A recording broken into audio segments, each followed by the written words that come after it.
Hello everyone, आप सभी का इस लेक्चर में बहुत बहुत स्वागत करता हूं।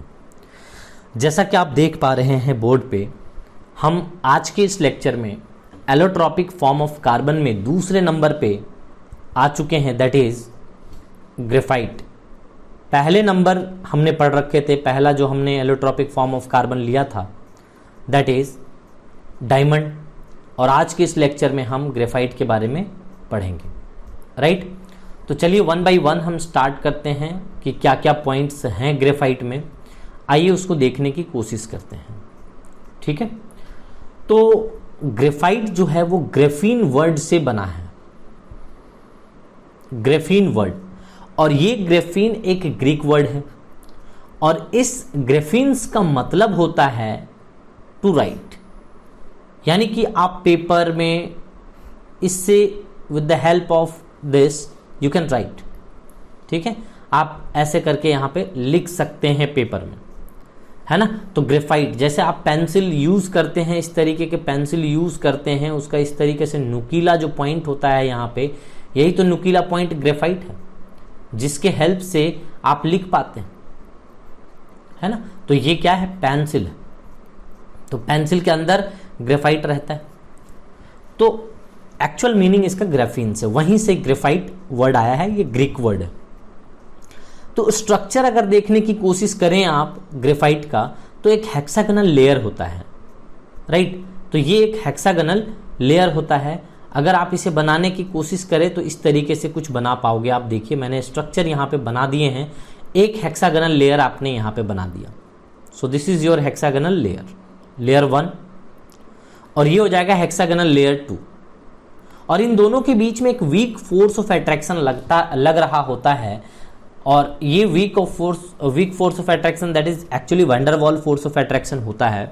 तो आपको उतना ज़्यादा समझने की जरूरत नहीं, बस वीक फोर्स आप समझिए कि इन दोनों के बीच में बहुत ही कमजोर फोर्स होता है, जिसके कारण एक लेयर दूसरे लेयर से स्लिपरी नेचर का होता है, वो एक दूसरे से स्लिप कर जाएगा, एक लेयर दूसरे लेयर से। क्यों? क्योंकि वीक फोर्स है इन दोनों लेयर के बीच में यहाँ पे, तो एक दूसरे के ऊपर में क्या करेगा? ये स्लिप करेगा। तो ऐसा स्ट्रक्चर होता है, ठीक है। और इसी स्ट्रक्चर में सब कुछ छुपा हुआ है। अगर इस स्ट्रक्चर को अच्छे से आपने समझ लिया तो आप किसी भी तरह का यहाँ पे रिप्लाई कर सकते हैं, जो भी चीज पूछा जाएगा। तो अब आपने चूंकि देखा है ग्रेफाइट को, तो एक लगभग ओपैक डार्क ग्रे कलर का होता है। ये जो आप यहाँ पे इसके नोब्स देखते हैं, है ना, तो वो क्या होता है? ओपेक, यानी कि अपारदर्शी, यानी कि एक साइड से दूसरे साइड आप नहीं देख सकते। जिस तरीके से ग्लास में आप देख सकते हैं, है ना, वाटर में देख सकते हैं, बट आप अगर आपको ग्रेफाइट रख दिया जाए कि स्क्रीन की तरह ग्रेफाइट आपको दे दिया जाए, तो आप एक इस साइड से उस साइड नहीं देख सकते, यानी कि ओपैक नेचर का होता है, ठीक है। साथ में ही डार्क ग्रे सॉलिड का होता है। ये आपको कलर आपको पता है, लगभग ब्लैक कलर का वो दिखता है, लेकिन उसको हम पूरा ब्लैक नहीं कहते, वो डार्क ग्रे कलर होता है एक्चुअल में, ठीक है।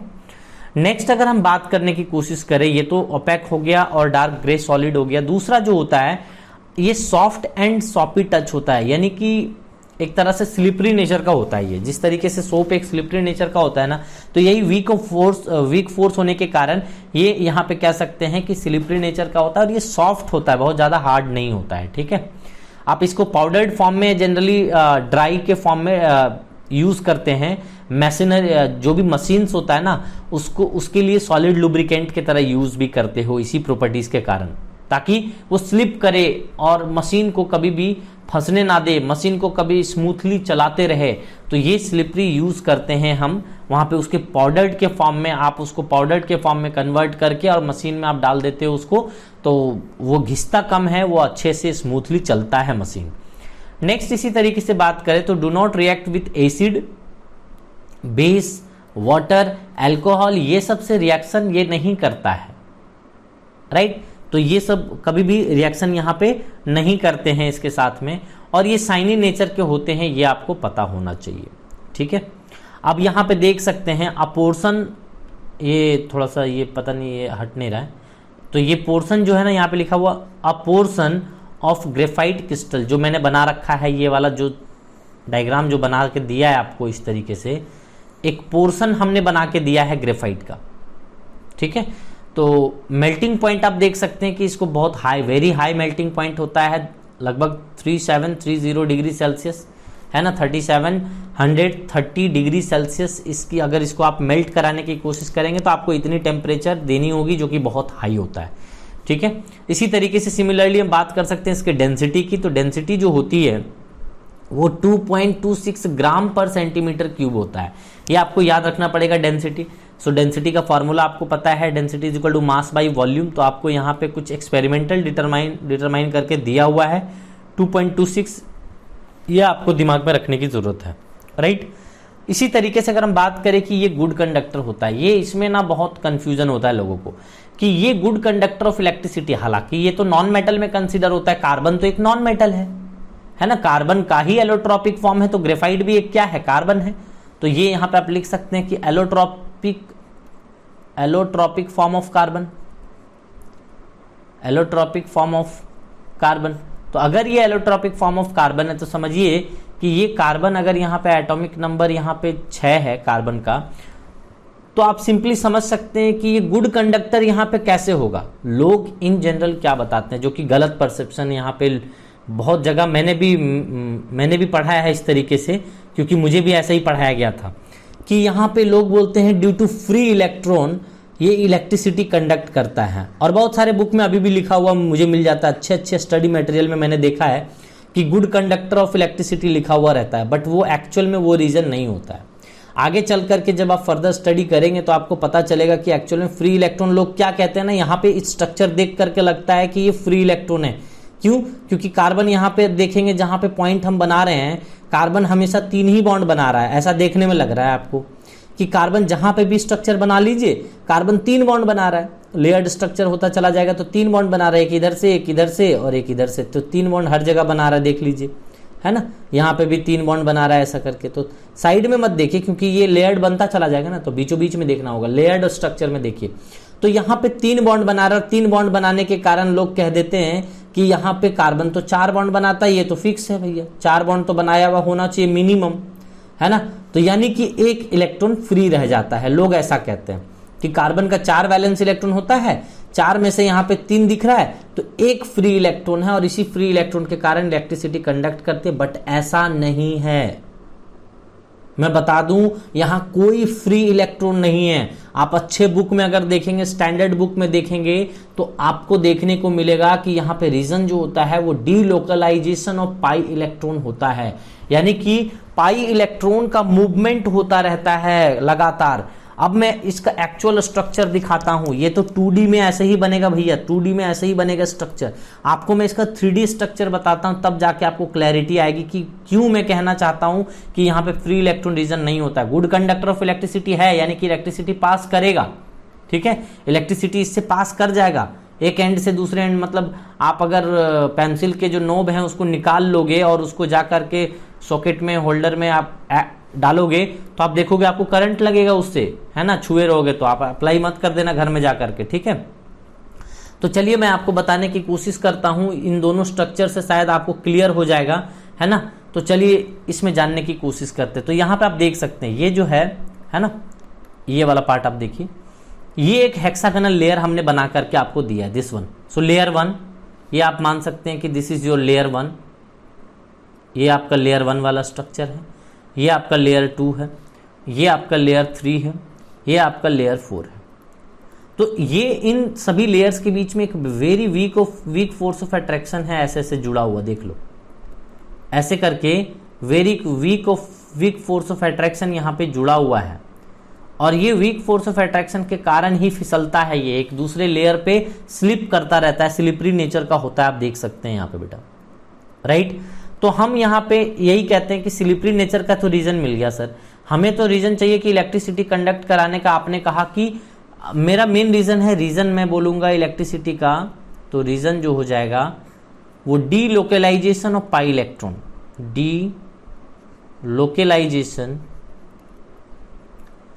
डीलोकलाइजेशन ऑफ पाई इलेक्ट्रॉन, ठीक है। तो यहां पे ये होता है डीलोकलाइजेशन ऑफ पाई इलेक्ट्रॉन। तो कहने का मतलब क्या है कि पाई इलेक्ट्रॉन का मूवमेंट होता है, ना कि फ्री इलेक्ट्रॉन। देखो अब मैं आपको समझाऊं, इस डायग्राम से आपको क्लैरिटी आएगी। ये तो लेयर्ड स्ट्रक्चर है, स्लिपरी नेचर का होता है, यहां से ये पता चल गया, ठीक है। इस स्ट्रक्चर से आपको स्लिपरी नेचर का पता चल गया।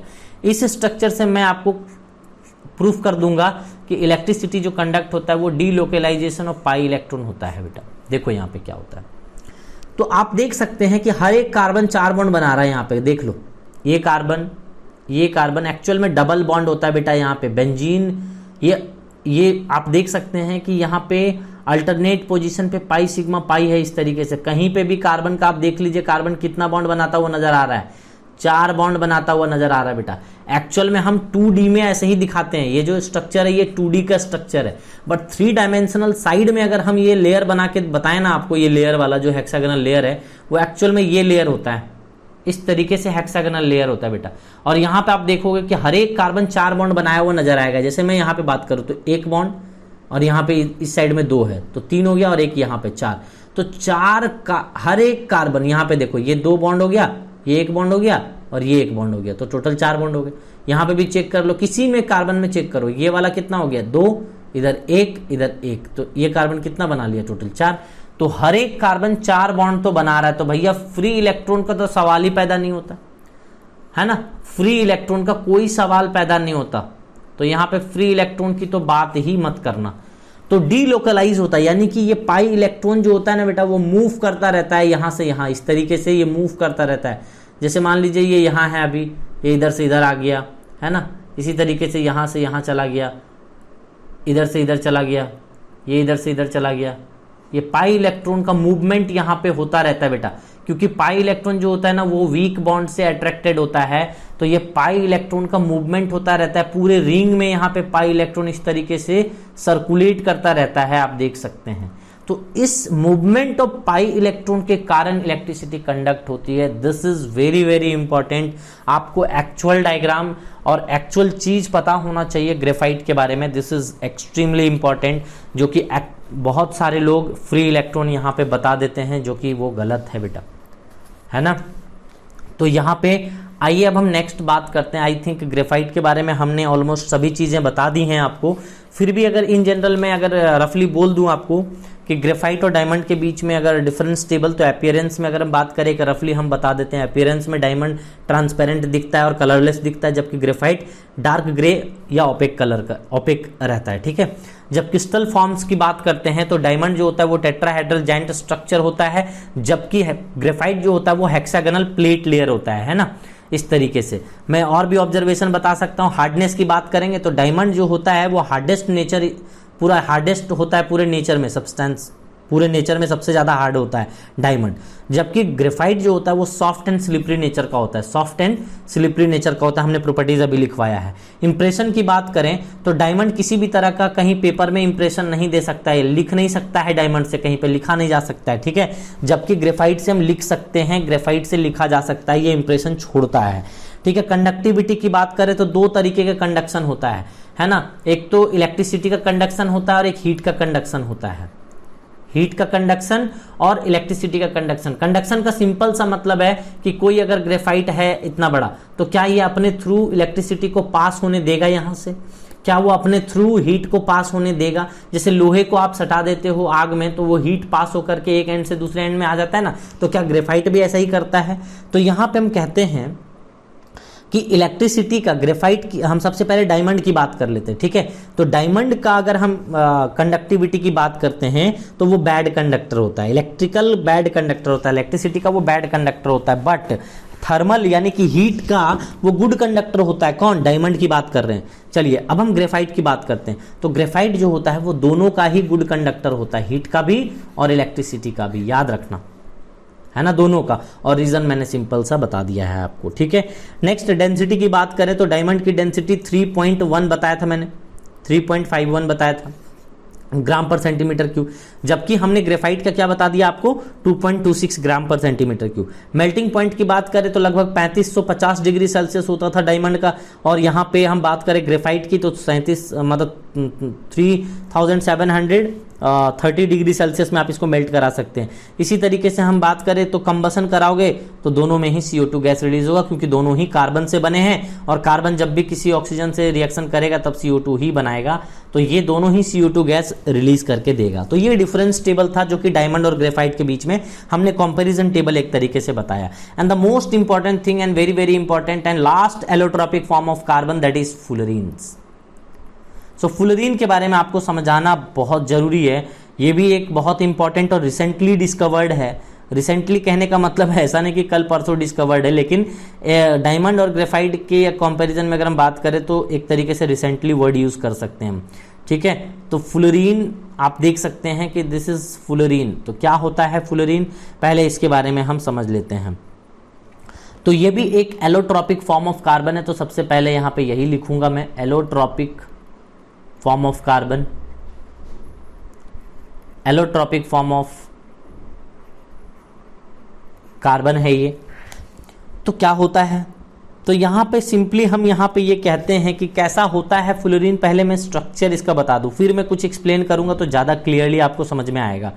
तो स्ट्रक्चर में अगर बात करूं इसका कि कैसा स्ट्रक्चर बनेगा, तो आइए हम पहले स्ट्रक्चर समझने की कोशिश करते हैं और बड़ा ईजी है। आप यहाँ देख सकते हैं कि यहाँ पे एक पेंटागन है। मैंने सबसे पहले क्या बनाया, पेंटागन बनाया इस तरीके से। तो ये एक पेंटागन बना और इस पेंटागन से आपको सारे को साइड्स को मिला करके इस तरीके से एक हेक्सागन बनाना है। जैसा इस तरीके से आप देख सकते हैं, ये एक हेक्सागन बना। फिर यहाँ से इस साइड से मिला दो तो ऐसा करके हेक्सागन बन जाएगा। तो ओवरऑल आपको सारे साइड्स को मिला करके इस तरीके से हेक्सागन बना देना है। मतलब पेंटागन के ऊपर हेक्सागन आपको बनाने हैं कुछ इस तरीके से, आप देख सकते हैं, है ना। तो इस तरीके से आपने बना दिया, एक पेंटागन बीच में बनाइए और बाकी को उसको सराउंड कर दीजिए हेक्सागन लेयर से। तो आपने क्या देखा कि मैंने पेंटागन और हेक्सागन, तो यहाँ पे जो फुलरीन एक्चुअल में जो होता है ना, वो C60 फुलरीन बहुत फेमस होता है मार्केट में। C60 फुलरीन आप ज़्यादा फेमस देखोगे, लेकिन ऐसा जरूरी नहीं है कि C60 होता है, C70 भी हो सकता है। C70 लेकर के इसी तरीके से वो 370 तक, है ना। ग्रेफाइट का जो रेंज होता है वो लगभग 370 तक आपको मिल जाता है। ये एक लार्ज मतलब CN का फॉर्मेट होता है, यानी कि इसका मेन फॉर्मेट होता है CN। N के जगह पे C60 से लेकर के C370 तक ये रह सकता है, ठीक है। लेकिन मोस्ट फेमस जो है मार्केट में, सबसे ज़्यादा जो फेमस है वो C60 वाला है। तो हमने स्ट्रक्चर बनाना सिखा दिया। अगर मैं कहूँ कि एक स्ट्रक्चर है और इस स्ट्रक्चर को आप और एक्सपैंड कर दीजिए ऐसे करके, ये बढ़ता चला जाएगा और एक बक्की बॉल बन जाता है इसका, इसीलिए नाम इसका बक्की बॉल भी है। तो इस तरीके से आप बढ़ाते चले जाइए कि और ये बढ़ता चला जाएगा और ये लेयर्ड स्ट्रक्चर बनाता चला जाएगा। और इसको इस तरीके से घेर दीजिए तो एक आपको एक बॉल दिखेगा, फुटबॉल की तरह आपको दिखना स्टार्ट हो गया होगा आई थिंक। तो इस तरीके से इसको घेर दीजिए ऐसा करके, तो ये एक फुटबॉल ही नज़र आएगा आपको ऑलमोस्ट, ठीक है। तो ये एक फुटबॉल है। तो यहाँ पे आप इसको अलग अलग नाम से बताते हैं। तो सबसे पहले मैं बता दूं कि एक अगर पूरी तरीके से एक C60 बनाओगे आप, है ना, तो इसका मैं स्ट्रक्चर जो बनाया हूं ये है आपको शेप ऑफ C60। तो ये जो 60 दिखा रहा है ये कार्बन दिखा रहा है ना। तो C60 फुलरीन है, C60 फुलरीन। तो 60 मतलब 60 कार्बन इसमें एसोसिएटेड होते हैं। एक बक्की बॉल बनाओगे, एक अगर फुटबॉल इस तरीके से फुलरीन बनाओगे तो आपको C60 फुलरीन में आपको टोटल 60 कार्बन देखने को मिलेंगे। तो यहाँ पे 60 कार्बन में टोटल, यहाँ पे अगर मैं बात करने की कोशिश करूँ कि कितने 6 मेंबर्ड रिंग होते हैं और 5 मेंबर्ड रिंग कितने होते हैं, तो मैं बता दूं आपको कि टोटल जो कार्बन जो रिंग है, साइकिल है यहाँ पे, तो मैं कहूँ अगर 5 मेंबर्ड रिंग, सो 5 मेंबर्ड रिंग, सो ये जो 5 मेंबर्ड रिंग होता है बेटा वो 12 होते हैं। 5 मेंबर्ड रिंग टोटल 12 होते हैं और 6 मेंबर्ड रिंग जो होते हैं, 6 मेंबर्ड रिंग टोटल 20 होते हैं। तो यहाँ पे इस तरीके से आप सोचोगे तो सर यहाँ तो बहुत सारे कार्बन हो जाएंगे, ये 12 25 60, तो यहाँ पे 60 तो अलोन हो गया, अकेले हो गया। और यहाँ पे आप बोलोगे कि सर 20, तो 26 जा, यहाँ पे 120 कार्बन तो यहीं पे हो गया, तो टोटल 60 कार्बन कैसे हुए बेटा? बहुत सारे कार्बन तो कॉमन है ना, तो कॉमन कार्बन है, लेकिन ओवरऑल आप देखेंगे तो यही 60 कार्बन होता है एक फुलरीन बनाने में। तो कॉमन कार्बन बहुत सारे हो जाते हैं, जिसके कारण आप कह सकते हैं कि ये बहुत इंपॉर्टेंट है। 5 मेंबर रिंग 12 होते हैं, याद रखना है आपको। 6 मेंबर रिंग 20 होता है, ये भी आपको दिमाग में रखना है, ठीक है। चलिए और मैं बताऊं आपको कि कहाँ कहाँ ये पाया जा सकता है। तो इन जनरल आप देखते हैं इसको कि चिमनी जो होता है ना, जो इंडस्ट्री का जो चिमनी, बड़े बड़े भट्ठी जो होते हैं वहाँ पे, है ना, तो वो चिमनी में भी पाया जाता है। तो चिमनी में सूट की तरह, जो सूट जो होता है ना, सूट, तो यहाँ पे चिमनी में जो सूट रहता है, सूट का मतलब हो जाता है बेटा काला, काला धब्बा। जैसे मान लो कि कैंडल जब जलाते हो, कैंडल में भी पाया जा सकता है, कैंडल के सूट में। तो कैंडल भी जलाते हो तो ऊपर में कोई बर्तन रख दो, या फिर बर्तन भी मत रखो, कुछ जो आपके कहीं पे भी जल रहा है, साइड में कोई दीवार है, तो वहां पे देखना काला काला एक धब्बा लग जाता है, वहां पे ब्लैक कलर का पूरा, हाथ से अगर छूने जाओ तो वहां पे एक सूट ब्लैक कलर का नजर आता है, उसी को सूट कहते हैं। सूट में एक्चुअल काजल कहते हैं, काजल मतलब होता है सूट, जो आंख में लगाते हैं, तो वो भी एक तरह का उसी तरीके से होता है। तो यहाँ पे कैंडल का जो सूट होता है या चिमनी का जो सूट होता है ना, उसमें ये ऑब्जर्व किया जाता है कि फुलरीन पाया जाता है, ठीक है। लेकिन अब हम बात करेंगे इसके कि क्या क्या इसके आखिर यूजेस हैं। बहुत ही अच्छा यूज है इसमें। तो सिंपली अगर हम एक और बात कहने की कोशिश करें तो प्योर स्टेट में जो है ना, ये इंसुलेटर की तरह वर्क करता है। तो फुलरीन जो प्योर स्टेट की बात करें, प्योर फुलरीन एक इंसुलेटर के तरह बिहेव करता है, इंसुलेटर के तरह बिहेव करता है, यानी कि कोई इलेक्ट्रिसिटी कंडक्ट नहीं करता, लेकिन उसको खतरनाक इलेक्ट्रिसिटी में कन्वर्ट किया जा सकता है ना। तो but it can be converted,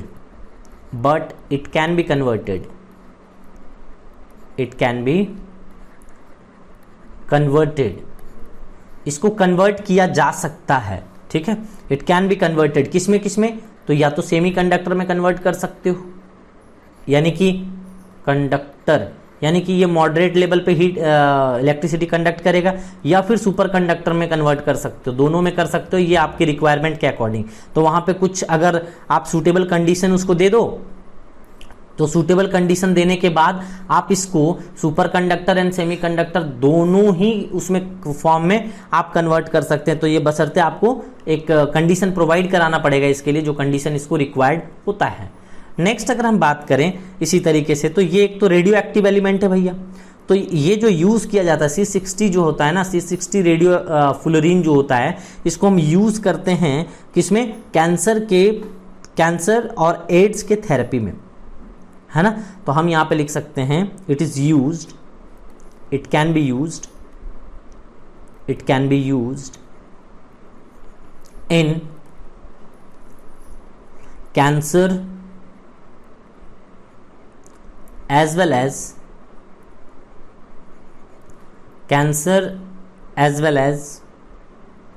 AIDS therapy,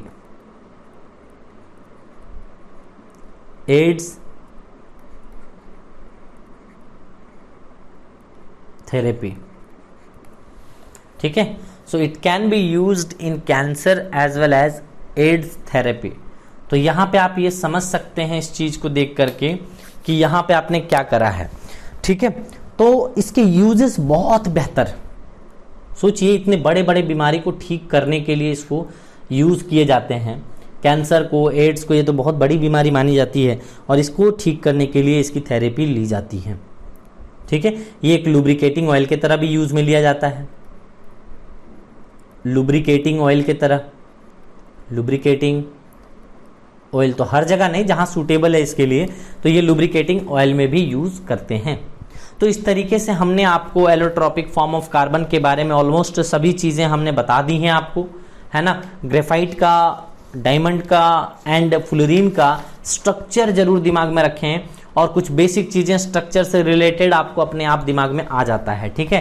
तो मैं उम्मीद करूंगा कि आप सभी को ये चीज़ें समझ में आई होंगी, और नेक्स्ट क्लास में हम अब स्टार्ट करेंगे, क्योंकि अभी एलोट्रॉपिक फॉर्म ऑफ कार्बन ख़त्म कर दिए हैं।